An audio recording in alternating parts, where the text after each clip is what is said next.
The biggest takeaway from Final Fantasy VII Rebirth's release date trailer is that this game is going to be so much fun. While the previous trailer was a tantalizing peek at the game's story, this new one goes all in on the goofiness that helped make the original FF7 so charming. From an abundance of minigames, to mounted and vehicular traversal the likes of which we haven't seen since the PS1 era, and combat that looks more over the top than ever, Final Fantasy VII Rebirth promises to be a relentlessly entertaining experience. FF7 used a variety of minigames and one-off mechanics to keep gameplay feeling fresh. Remake did a solid job of emulating that, but Rebirth looks to be pushing it to another level.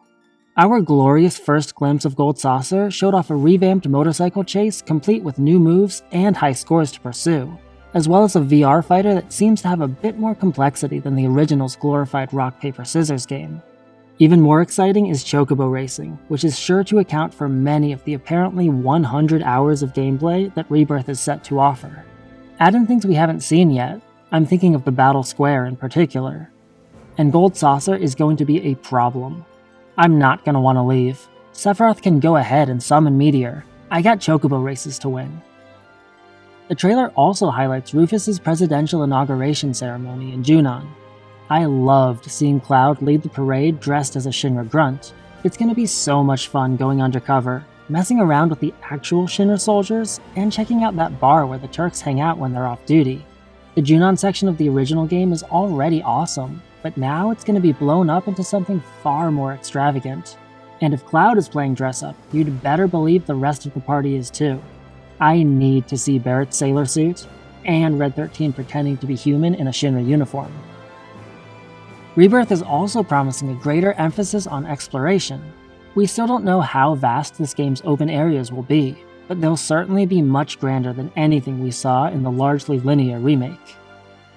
Watching the party bomb through a dusty expanse in the buggy, scale sheer rock walls, and even soar through the skies atop chocobos is incredible.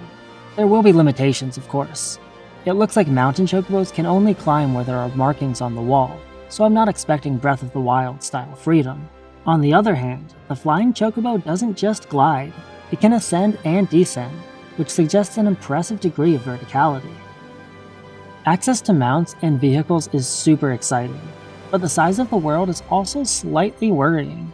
The bigger these areas are, the more stuff is needed to fill them so they don't feel empty. Points of interest, side quests, optional dungeons, and super bosses.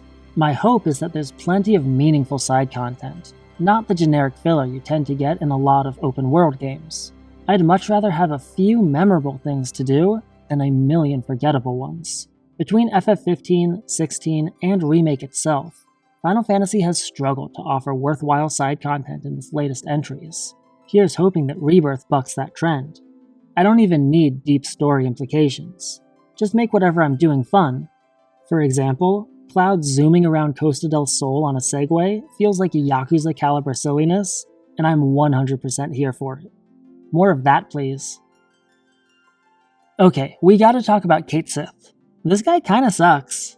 He's not a good character, at least not in the original FF7. Even so, seeing this stupid robot cat thing made me really happy. Maybe it's just because I love cats, but excellent character work is Remake's greatest strength. Yuffie wasn't a strong character in the original game either, but what they did with her in the intermission DLC is fantastic. Making Cait Sith work is a tall task, but given the Remake team's recent track record, I have no reason to doubt they can pull it off. If nothing else, he's going to be a blast to play as. Being able to mount his Moogle on command should give him a dynamic feel. I'm guessing that his cat form will be quick, while Moogle riding will be a bit slow and tanky. I mean, look how marshmallowy this thing is. It's delightful. In terms of abilities, I hope he's a gambler. He has an ability called Lucky Roll. I'm not sure what it does, but it makes me think of Selphie's slot limit break from FF8. It would be awesome to have luck-based abilities. Depending on a roll of dice, you might do huge damage, heal the whole party, or turn yourself into a frog. Whatever the case, I hope they're playful with Cait Sith's moveset, because he has the potential to be a truly unique party member. Maybe the biggest moment of this amazing trailer is the long-awaited Vincent reveal. We didn't even need to see his face. The completely unnecessary little flip he does, and what appear to be the dulcet tones of Matt Mercer, are enough to whet my appetite. That said, please brace yourself, because I'm about to say something that people will not like. I'm not convinced that Vincent or Cid will be playable in Rebirth. I just think they're gonna hold back at least one, maybe two characters for the third and final game. As it is, Red 13, Yuffie, and Kate Sith are joining the party, and I think we all know that Zack is almost certainly going to be playable as well. So that's double the party size from Remake. I'd love to be wrong, but until we get confirmation that Vincent is playable, I'm assuming the worst. I'm taking solace in the fact that Sephiroth appears to be playable during the Nibelheim flashback, and his team-up attack with Cloud is magnificent. Sephiroth tossing his hair like he's in a shampoo commercial, while Cloud stares adoringly at him, is just the best thing I've ever seen. So look, in general, I try really hard to not get overly hyped for games before they release. Keeping expectations in check is the best way to avoid the disappointment of a game not hitting the heights you hoped it would. But honestly, how the hell am I supposed to keep expectations in check after what they just showed off? With each new trailer and info drop, Final Fantasy VII Rebirth looks more and more like a dream come true. Is it February yet?